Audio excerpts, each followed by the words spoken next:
claramente que quiero enfocar la videoconferencia en este tema, en la elección del sustrato y la pasteurización. Bueno, vamos a ir comenzando. Recordemos, solo para recordar, ustedes ya estuvieron transitando el módulo 2 del curso, así que se acuerdan que las etapas del cultivo de Pleurotus sobre sustratos artificiales se pueden resumir en estas 9. Preparación del alimento sustrato, limpieza del sustrato, siembra o inoculación, incubación, inducción a la fructificación o golpe de frío en el caso de Pleurotus, fructificación, cosecha, empaque y descarte y renovación del sustrato y los soportes. En esta videoconferencia vamos a hablar de los primeros 2 puntos, preparación del alimento sustrato y limpieza del sustrato. Por supuesto que del resto también podemos conversar, pero la idea no es darles el curso resumido en 1 hora, sino porque para eso tenemos el curso, básicamente. Estamos trabajando semana a semana con las distintas etapas, con las distintas cuestiones que hacen al cultivo, pero este es un tema tan importante, la preparación del alimento sustrato y la limpieza del sustrato, para dejarlo biológicamente apto para recibir el micelio del hongo, es tan importante que me parece que da como para que lo tratemos en forma más detallada, porque justamente las consecuencias de una mala preparación del sustrato se ven después, se ven cuando ya no hay más remedio que echar a perder el cultivo. Entonces, para evitar ese momento, para evitar enfrentarnos con ese momento de fracaso, de frustración, es importante que analicemos bien cómo preparar el sustrato y cómo limpiarlo para ponerlo biológicamente apto y poder recibir entonces el micelio del hongo. Si quieren entonces ir haciendo algunas consultas o quieren tomar el micrófono, me interrumpen para conversar algo en particular, no tengo ningún problema, lo hacen y le damos a esto un poco más de interactividad.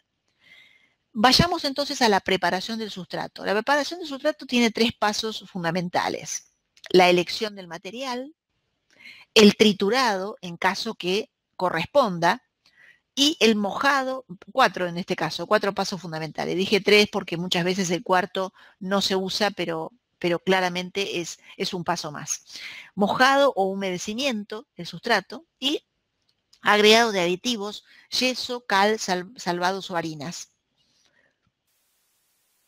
En cuanto a, vamos a ir paso a paso, en cuanto a la elección del material, las especies de género Pleurotus se las cultiva sobre sustratos artificiales que se preparan con cualquier residuo de la agroindustria y de la agricultura. Es decir, lo bueno de estos hongos, tanto de Pleurotus como de otros hongos saprófitos, es que el abanico de materiales que podemos elegir para preparar el sustrato es muy amplio.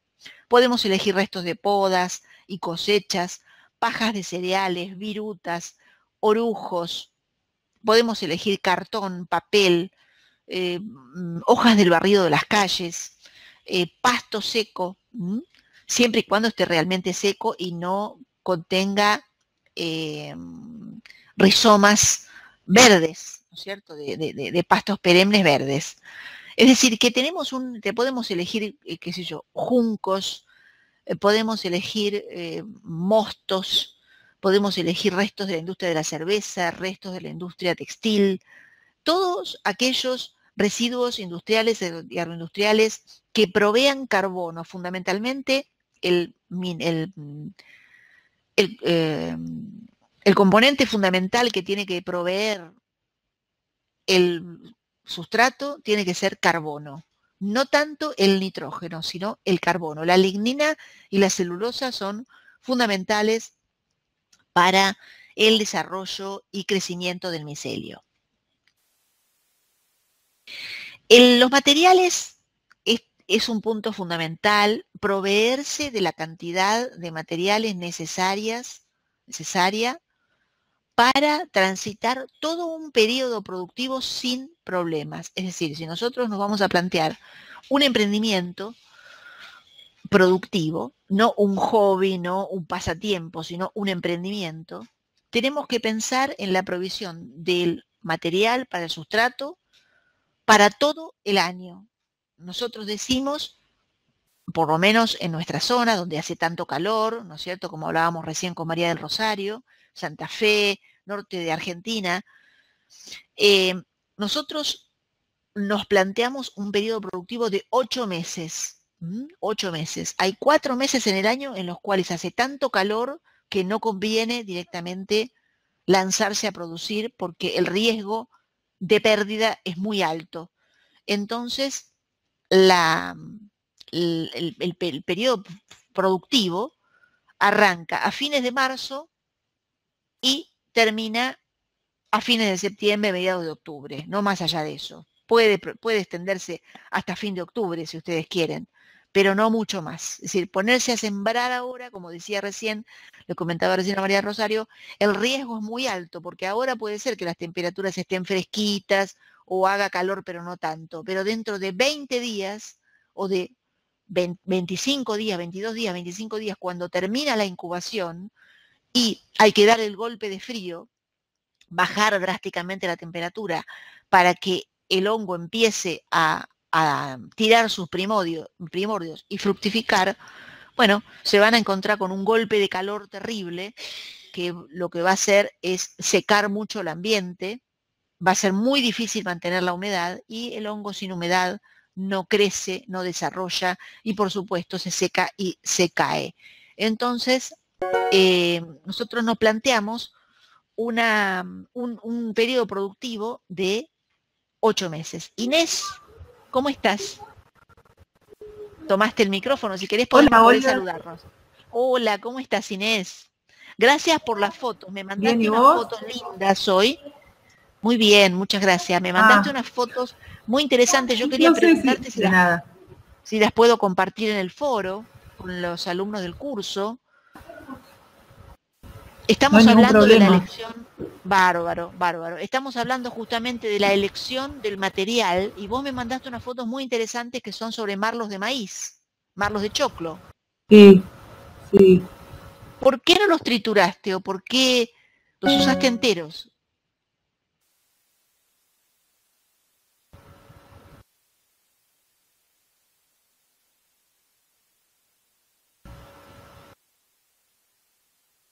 Bueno, te decía que los usaste enteros, que hubiera sido más eficiente. No es que no se puedan usar, pero al usarlos enteros son tan grandes que dejan intersticios muy grandes, con lo cual el micelio no puede colonizarlo, no puede armar toda una masa algodonosa blanca como es lo que se espera, sino que se corta entre un marlo y el otro.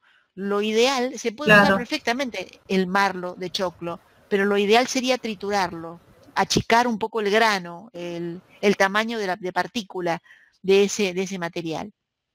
Aquí más que estamos triturarlo, viendo, digamos, cortarlo más chiquito. y sí, cortarlo lo más chico que puedas. ¿Vos tenés algo para cortarlo? ¿Para una trituradora de forraje?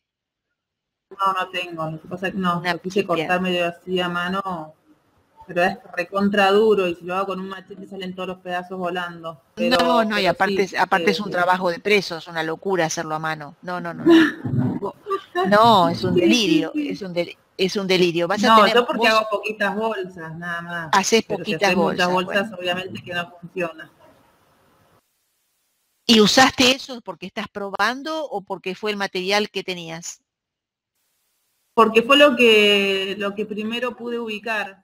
En esa época, para septiembre, lo que encontraba y tenía a mano de gente conocida eran los marlos del choclo. Perfecto. Entonces, Y lo hice ninguno tiene con eso. chipeadora por ahí. Después porque había visto un video que lo mostraba cómo se hacía y me pareció bien sencillo porque era agua y cal, mucho más fácil que ponerme a hervir el agua y toda esa cuestión. Entonces me pareció bien práctico y era lo que tenía. Así que me puse a hacerlo con eso. Al principio me conseguí unos choclos con el maíz, así que los pelé a todos. Por lo menos me comí unas gírgolas, porque si después de ese laburo no me comí unas gírgolas me moría. Ahora ya conseguí los marlos pelados. Ajá. Bueno, está muy bien. Las experiencias siempre sirven porque uno va aprendiendo y eso está muy bien. Tal vez, a ver, déjame mirar. Después voy a compartir estas fotos, pero como estas bolsas que me estás mandando no las veo muy colonizadas.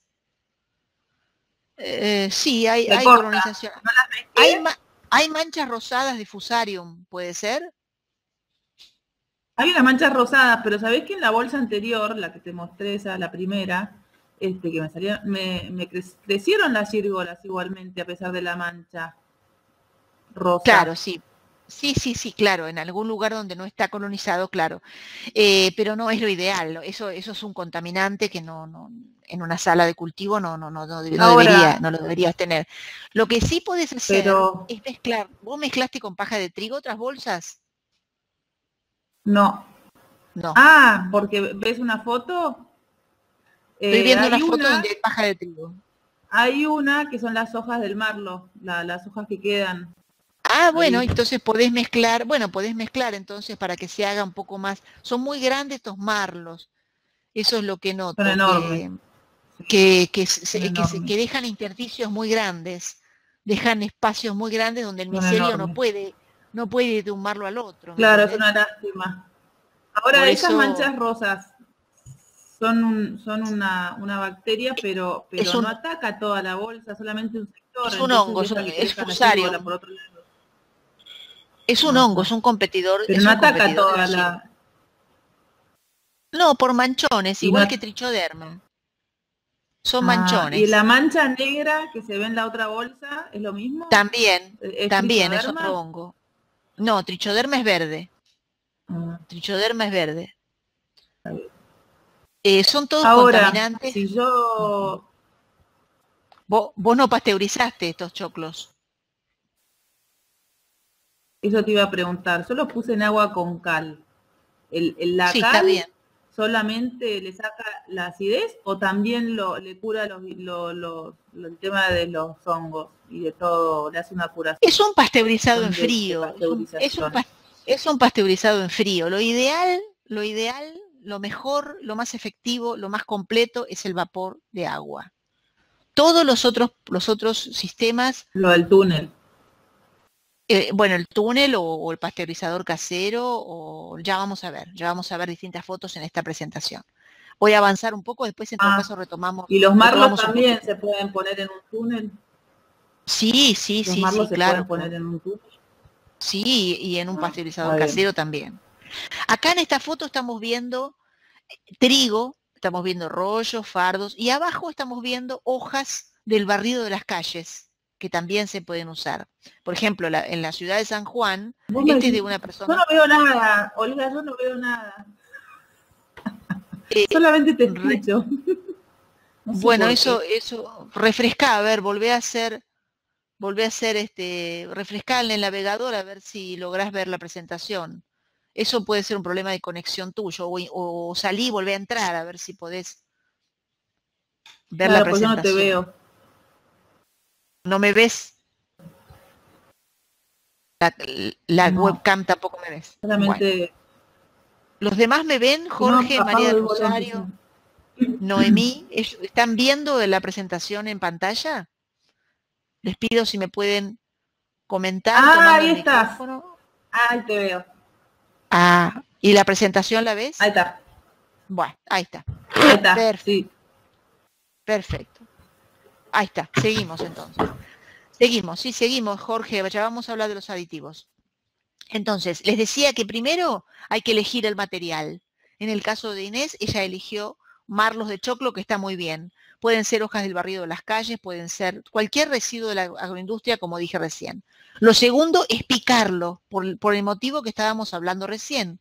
Picar el material. El material tiene que tener un tamaño de grano de 5 centímetros. No puede ser muy largo ni muy grueso, porque deja intersticios, deja espacios que no pueden ser ligados por el micelio. El micelio son hifas, son pequeños pelos muy finitos que nosotros tenemos que proporcionarle, tenemos que hacérsela fácil al hongo para que pueda colonizar ese sustrato cuanto antes, y de la manera más eficiente, justamente para que no aparezcan y no le ganen en la competencia otros contaminantes, como pueden ser el fusarium, la trichoderma o los hongos de los que hablamos. Fundamentalmente, el tema de la competencia y la contaminación tiene que ver con un rendimiento del proceso, tal vez no tanto con, con la contaminación del producto, que de hecho no sucede, sino con la eficiencia del proceso. Yo con el mismo trabajo voy a sacar menos cosecha si tengo una bolsa contaminada. ¿Se entiende? Bueno, en esta foto estamos viendo distintas La bolsa picadoras. contaminada. Claro, una bolsa contaminada rinde menos, te va a dar menos hongos frescos. ¿Pero contagia a la bolsa? Sí. ¿Contagia a la bolsa del lado? Sí, sí, porque las esporas de los hongos vuelan. Uno las lleva en la ropa o la lleva con los instrumentales de cosecha. O al tocarla con la mano y al tocar la otra bolsa, vos estás trasladando las esporas de una bolsa a la otra. Sí, sí, es muy contagioso. Muy bien, avanzamos. El otro proceso, el otro paso, era mojar el sustrato. Una vez que nosotros tenemos elegido los materiales, tenemos picados los materiales. Y ahora vamos a contestar la pregunta que hizo hace un rato. Me hizo Jorge. ¿Las hojas se mezclan con algo más? ¿Algún aditivo? Sí, se mezclan con yeso y cal. No siempre, no siempre, porque algunas veces no se hace y el hongo crece igual, pero se mezclan con yeso y cal, la cal para regular el pH, que el pH de la mezcla se mantenga entre 6,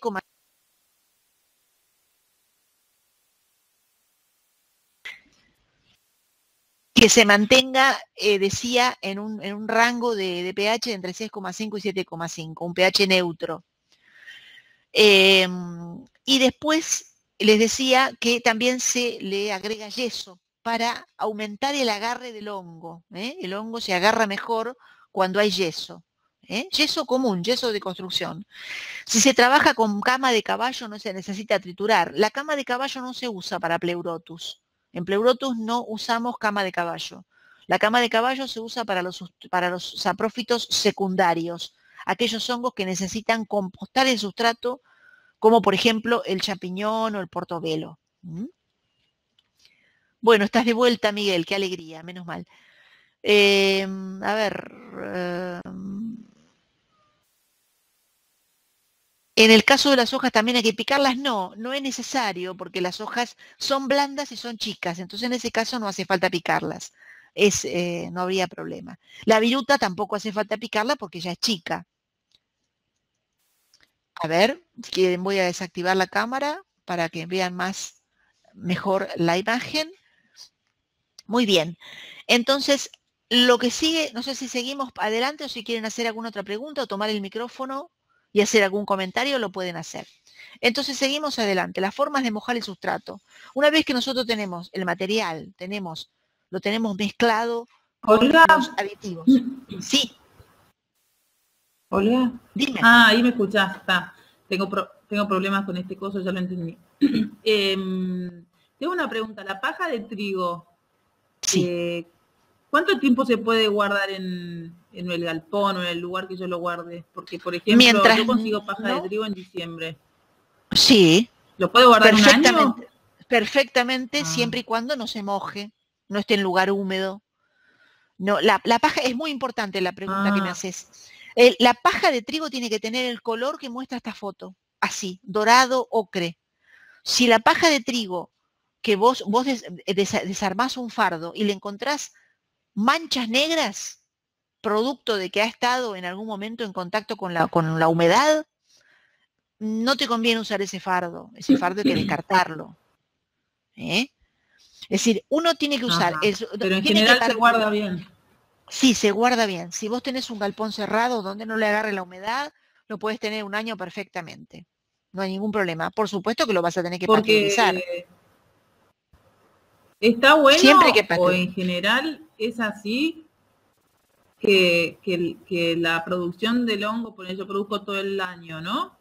En general en los lugares donde producen, ¿van variando de sustrato o siempre es el mismo? ¿Es positivo cambiar unos meses sustrato, paja de trigo, otros meses marlo de choclo según lo que consiga? No, ¿no? Y no es muy práctico desde el punto de vista operativo. pero en realidad eso depende un poco de tus posibilidades de conseguir sustrato. Si vos podés comprar fardos de trigo para proveerte todo el año, ya te olvidaste del problema de la provisión del sustrato. Si vos querés mezclar con marlos porque te los regalaron, porque los conseguiste barato, perfecto, se puede hacer perfectamente. No, yo te mezclar, ¿sabes por qué te pregunto? Podés mezclar paja de trigo con viruta. Sí, pero son todos materiales que aportan carbono. Básicamente es lo mismo. No hay diferencia. Sí, pero cuando uno quiere tener una producción anual continua, lo ideal es tener siempre el mismo sustrato, ¿no? Porque yo veo que el marlo de choclo, ponele, son 7, 8 días de incubación y después 21 días para que fructifiquen. La paja de trigo son 20 días de incubación y 7, 8 días para que fructifiquen. Como que cada sustrato tiene su periodo distinto. Entonces no podría hacer una continuidad con distintos sustratos, ¿o no? Y bueno, no sé cuáles serán tus condiciones ambientales. La verdad que no sé cuáles serán las condiciones, si vos estás pudiendo controlar las condiciones ambientales, porque ese tipo de variaciones se producen cuando uno no puede controlar las condiciones ambientales. Cuando uno está yo pensé que dependía de cada sustrato, que cada sustrato tenía un tiempo de incubación distinto, ¿no es así? No podría afirmarlo a ciencia cierta, pero casi que te diría que no tiene nada que ver. Casi te diría que no. Pero no quiero afirmarlo. No quiero ser categórica, pero para mí no tiene nada que ver. Sobre todo porque los dos son cereales, son gramíneas, aportan el mismo sustrato, el mismo mineral, el mismo, ay, no me sale la palabra, el carbono, aportan carbono, el mismo alimento. Sí. Entonces, yo te diría que si vos pudieras mantener constantes las condiciones ambientales, no tendrías esas diferencias.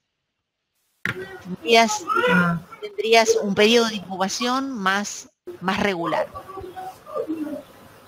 Yo pensé que no, que era depende del sustrato, porque cuando yo vi el video de Marlos decía que hay que esperar 8 o 7 días de incubación.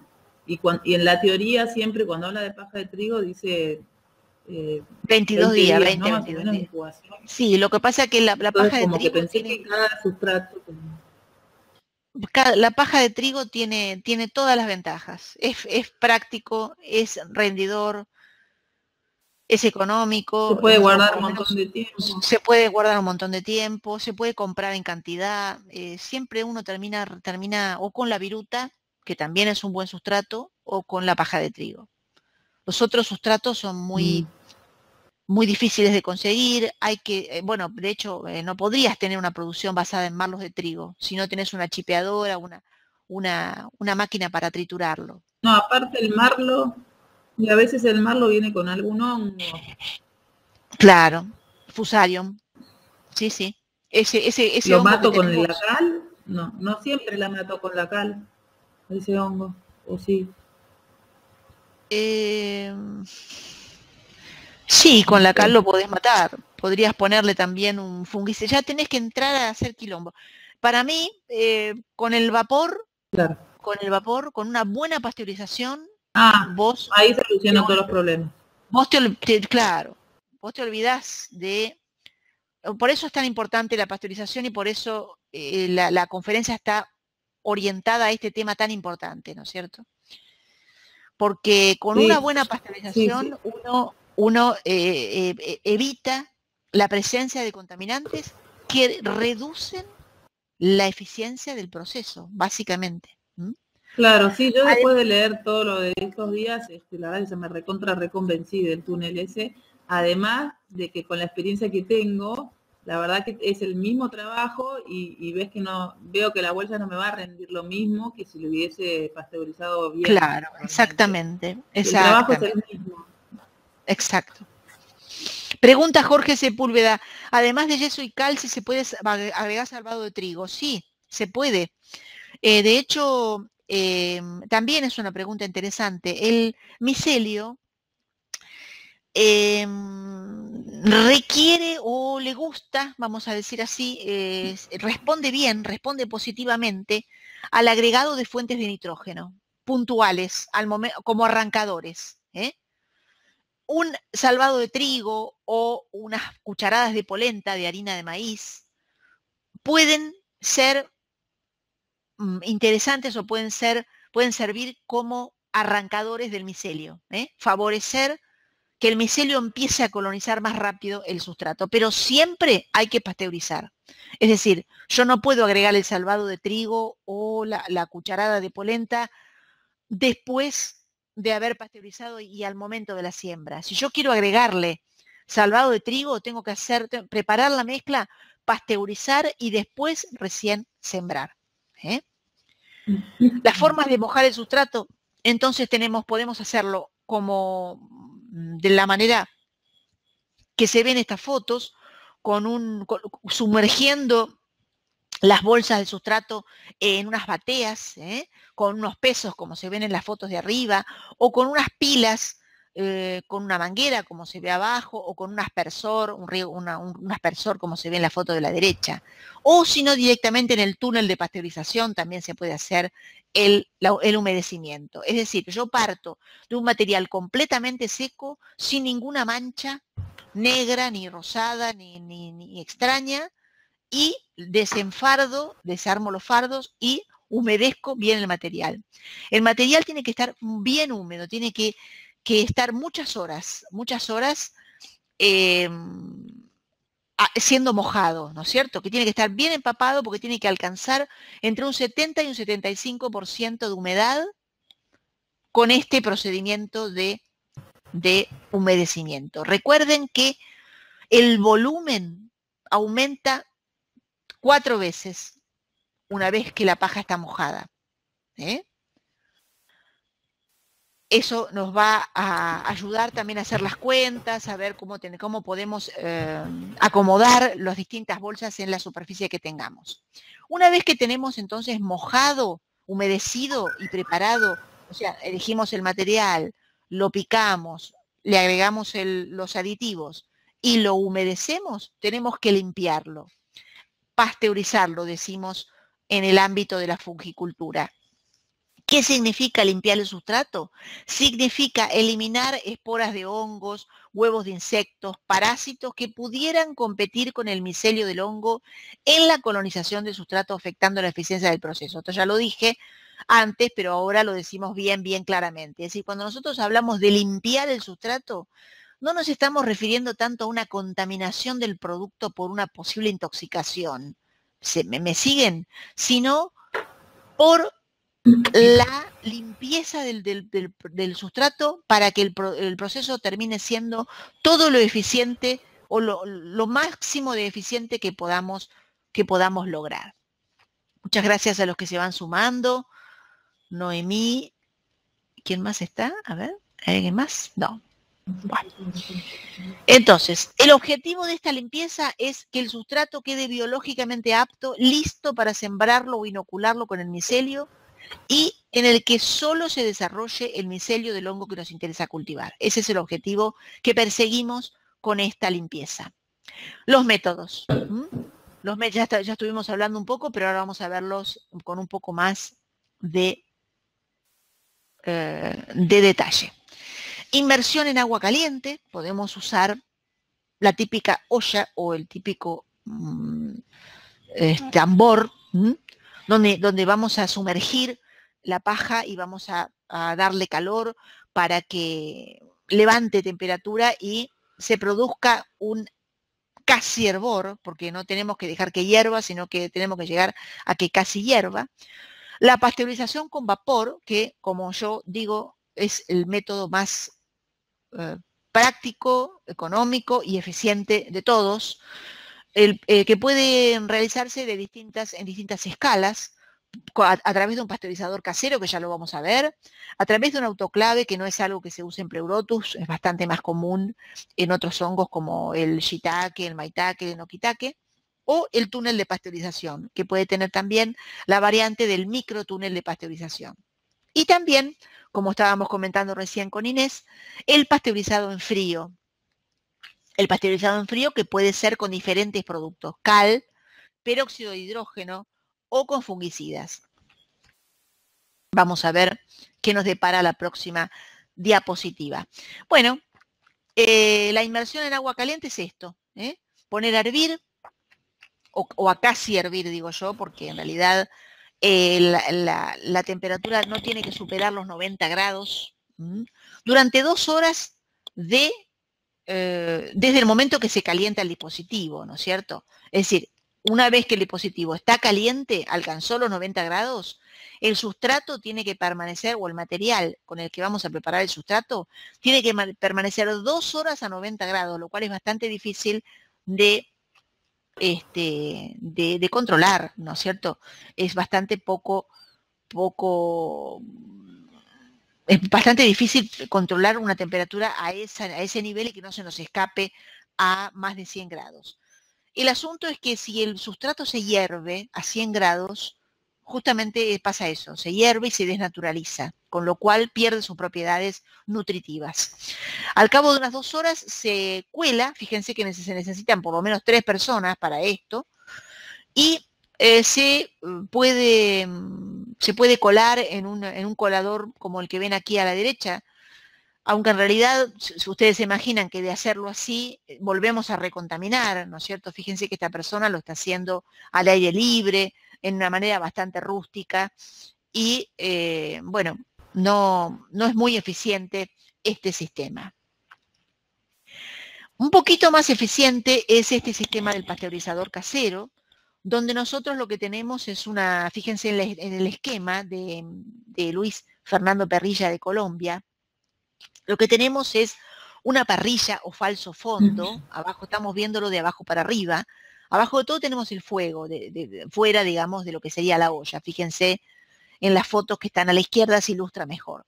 La fuente de calor que calienta el agua que se encuentra por debajo del nivel de esta parrilla, como si fuera un baño María, ¿verdad? Arriba se coloca el saco o bolsa o costal o lona, dentro del cual se coloca el sustrato, y arriba de lo cual se tapa con una tapa metálica.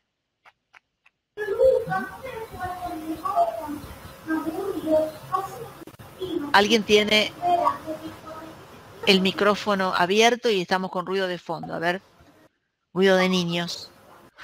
Bien, soy yo. Entonces, fíjate a ver. Ahí está, perfecto.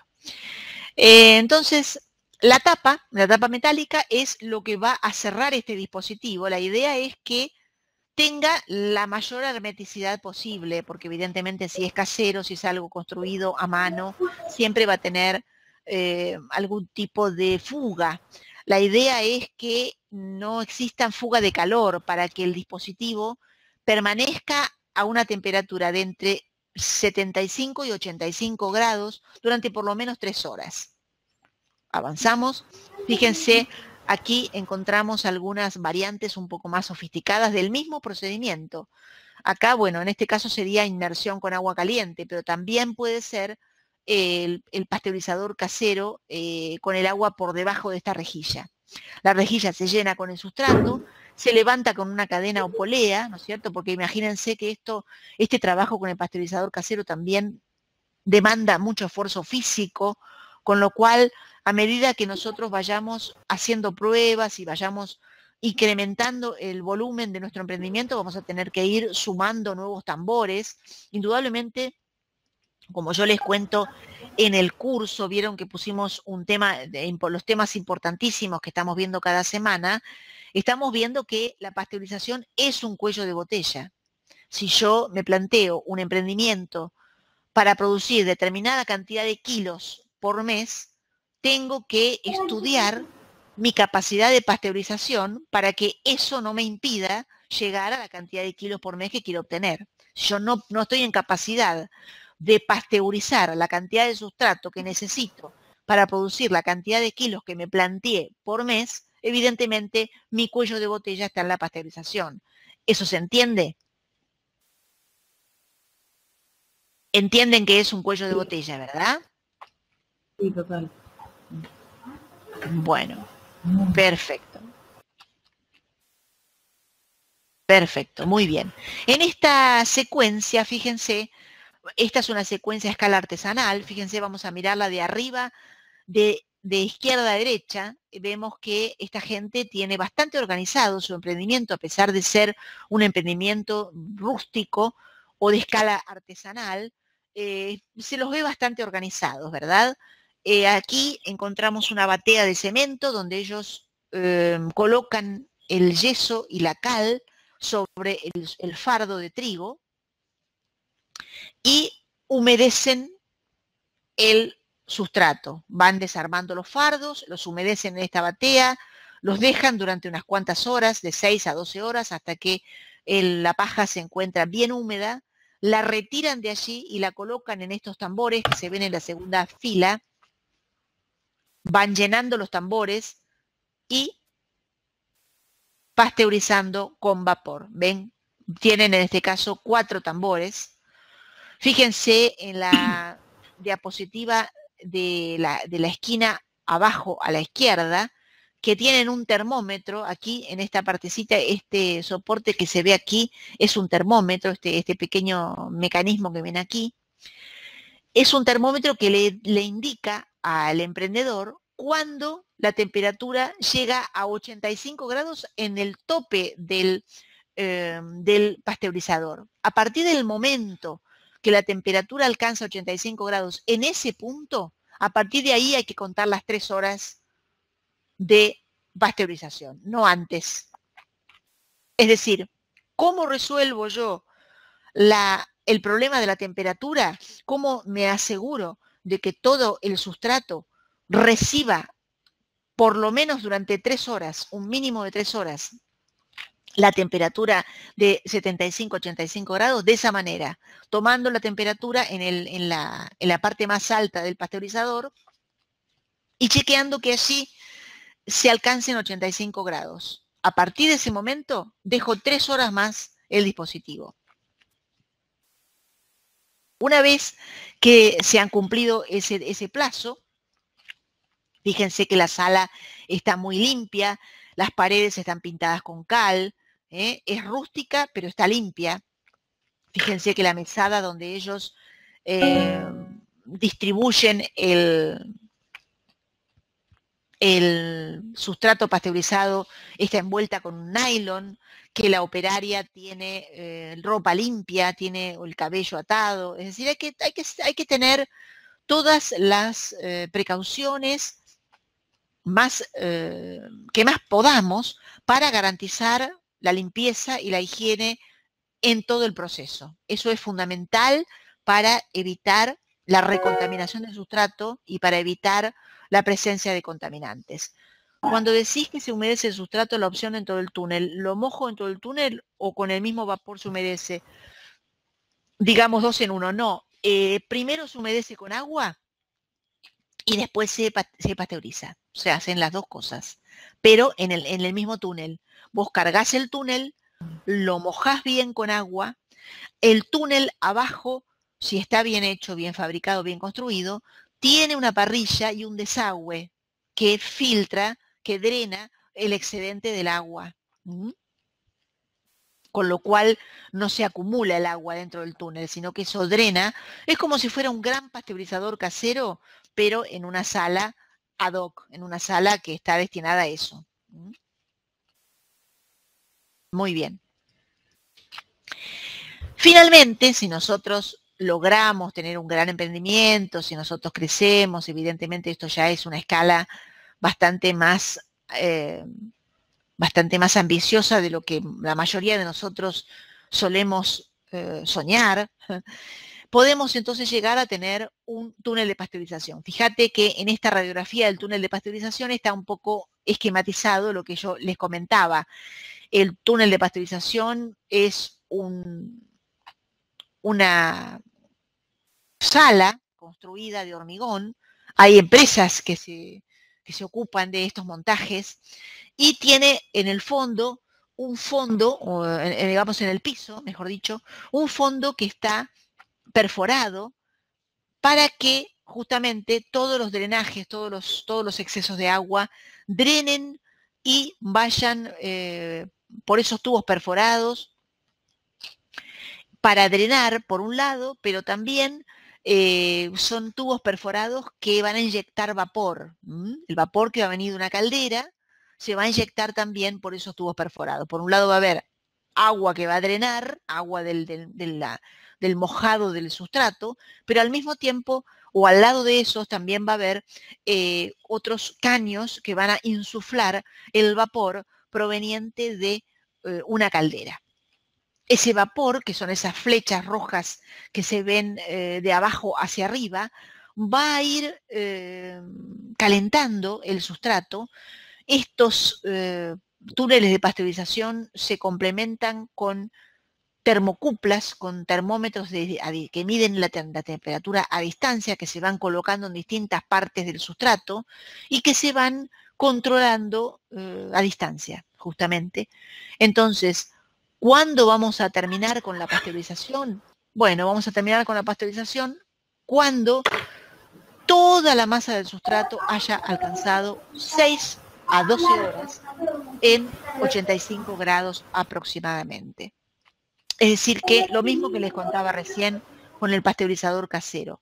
¿Cómo hacemos para asegurarnos que todo el sustrato reciba la misma temperatura? Con más horas de pasteurización. No es lo mismo insuflar vapor que tener una olla hirviendo con el sustrato adentro. El vapor no desnaturaliza el sustrato. El agua caliente hirviendo sí. Fíjense que el túnel de pasteurización se llena hasta las 3/4 partes del total del túnel. Siempre se deja una capa de aire. Fíjense, abajo hay una línea roja que nos indica hasta dónde se llena el túnel. El túnel se llena generalmente con estas palas, con palas mecánicas o con máquinas, ¿no es cierto? Y después también se pone una puerta de madera o una tabla que va comprimiendo para cargarlo completamente. Esto es indudablemente una manera de trabajar ya a nivel industrial. Esto es un poco la conferencia, lo que quería comentarles. Ahora, si quieren, podemos hablar un poco de los casos de ustedes, si quieren hacer alguna pregunta. Un poco lo que yo quería transmitir con esta conferencia es la importancia de elegir bien el material, de acopiar el material suficiente para que no nos falte durante todo el proceso productivo y también prepararlo de la manera más aséptica y más higiénica posible para evitar el desarrollo de contaminantes que nos van a impedir lograr el óptimo del rendimiento que nosotros esperamos con nuestro cultivo. Bueno, esto es todo por ahora. Si ustedes quieren que charlemos de algo más, si quieren comentar alguna otra cosa, estoy dispuesta a responder a sus preguntas. Jorge, ¿querés contarnos tu caso? María del Rosario, si quieres tomar el micrófono. Noemí. Los escucho. Inés. Jorge. ¿Aló? ¿Se me escucha? Sí, ¿cómo estás? Muy bien. Hola, hola, hola a todos. ¿Cómo Mira, estás? muy bien, muy bien. Mira, la verdad las cosas es que dentro del tema del sustrato, Sí, acá en mi región, lo que más sí, se abunda es el tema del aserrín, lo que queda sí. después de la combustión de leña en las casas. En realidad es Acerrín o de viruta. aserrín, de hecho yo me había hecho una arpillera para poder mezclarla, tener ciertas partes de aserrín más fino y otro de viruta, una mezcla. Sí, muy bien. ¿Ya? Y eso también complementado con algo de salvado de trigo, como te Muy comentaba hace bien. un rato.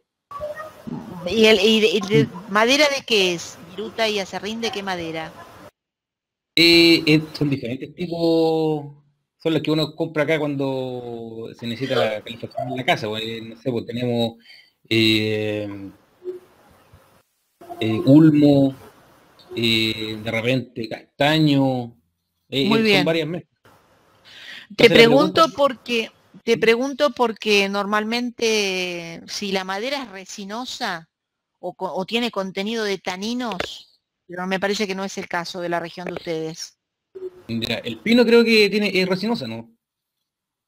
El pino, la bibliografía dice que que al hongo no le gusta la resina, pero hay experiencias en la provincia de Neuquén con viruta de pino y está funcionando bien.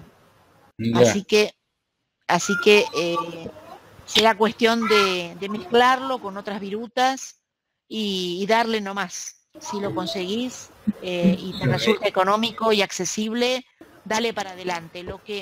Lo único que yo recomendaría en ese caso es no usar 100% acerrín, sino mezclar viruta con acerrín en un 50 y 50.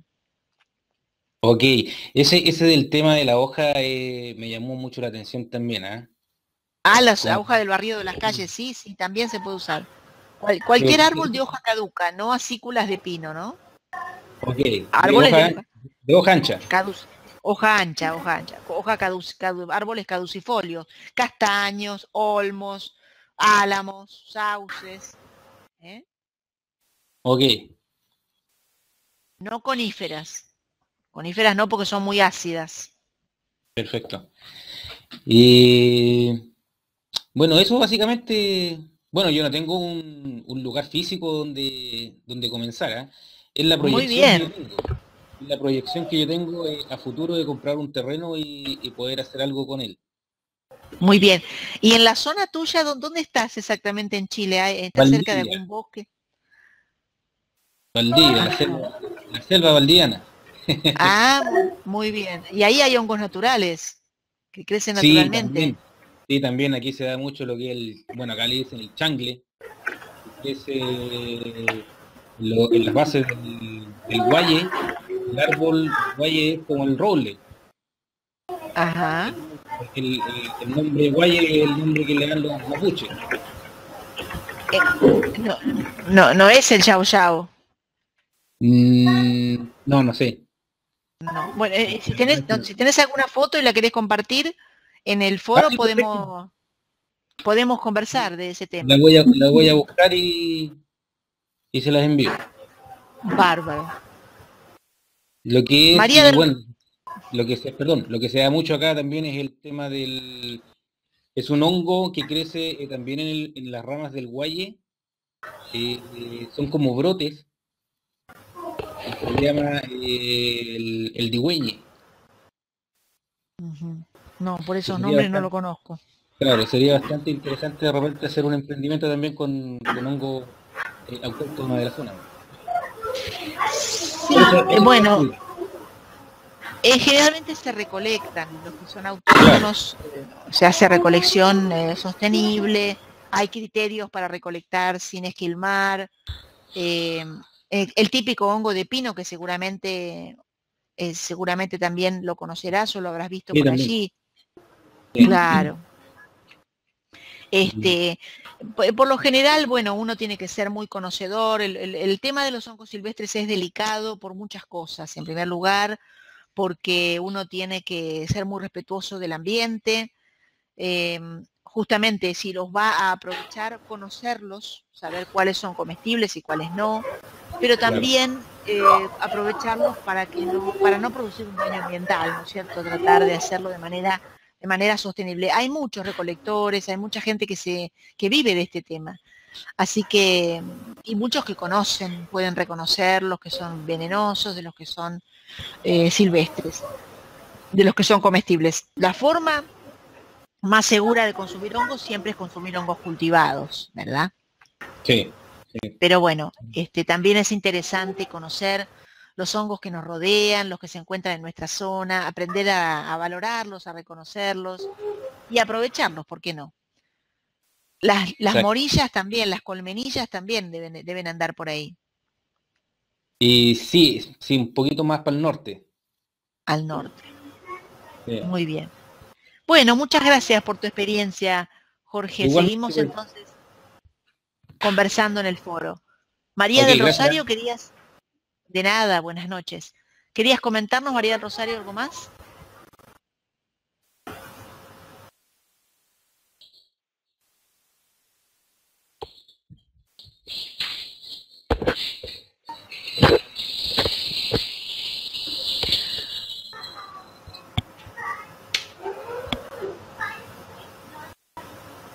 A ver.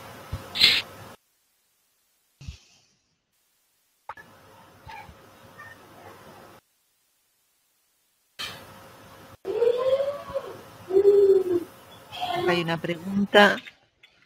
¿Existe alguna proporción de sustrato utilizado en relación a la producción que pueda obtenerse en kilos? Ah, bueno, el rendimiento, sí.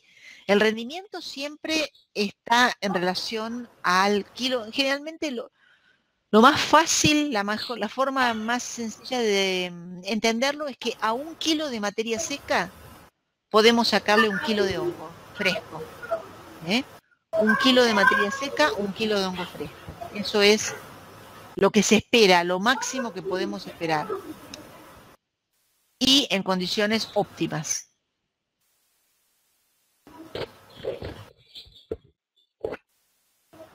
A ver si hay alguna otra pregunta. No me funciona el micrófono. Bueno, si no tienen entonces más preguntas para hacer o comentarios, podemos entonces ir ya cerrando esta conferencia esta noche.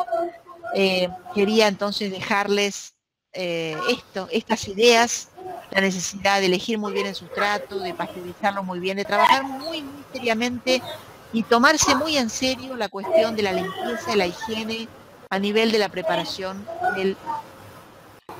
del sustrato. ¿Cuánto sería una producción a tener en cuenta en kilos? No sé bien qué me estás preguntando. No sé, no entiendo muy bien la pregunta. El rendimiento es 1 kilo de materia seca, 1 kilo de hongo fresco.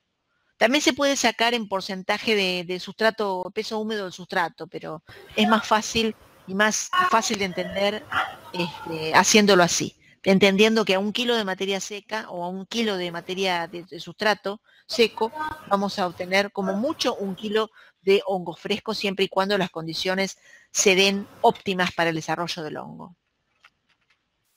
Entonces, bueno, nada más. Simplemente agradecerles por su presencia esta tarde y decirles que los espero en el foro para continuar conversando. Han dejado muchas consultas. Inés, María del Rosario, si podés sacar el micrófono porque escucho ruido de fondo. Gracias. ¿Alguien más está con el micrófono de la computadora abierto y se escucha ruido de fondo? Bueno. Les decía que Inés, dejaste muchas preguntas, muchas consultas y está muy bien. Ya las vamos a ir respondiendo a todas. Y María del Rosario también. Así que, bueno, muchas gracias a todos por estar presentes y continuamos conversando. Espero que les haya resultado de utilidad. La idea no es cansarlos, no es hablar de todo el curso en un ratito, sino poder puntualizar realmente los temas que son de suma importancia. Me despido de ustedes con un beso grande, con un gran abrazo, deseándoles que la pasen muy bien, que se cuiden mucho y que sigan consultando y que sigan haciendo comentarios interesantes en el foro del curso. Les dejo también un abrazo a la distancia a todos aquellos que en forma asincrónica se van a comunicar, que van a ver esta videoconferencia en el momento que tengan tiempo. Espero que la hayan disfrutado. Y si tienen ganas de dejarme sus consultas, pueden escribirme a cursos@agroconsultoraplus.com. Muchísimas gracias. Abrazo grande a todos desde Santa Fe.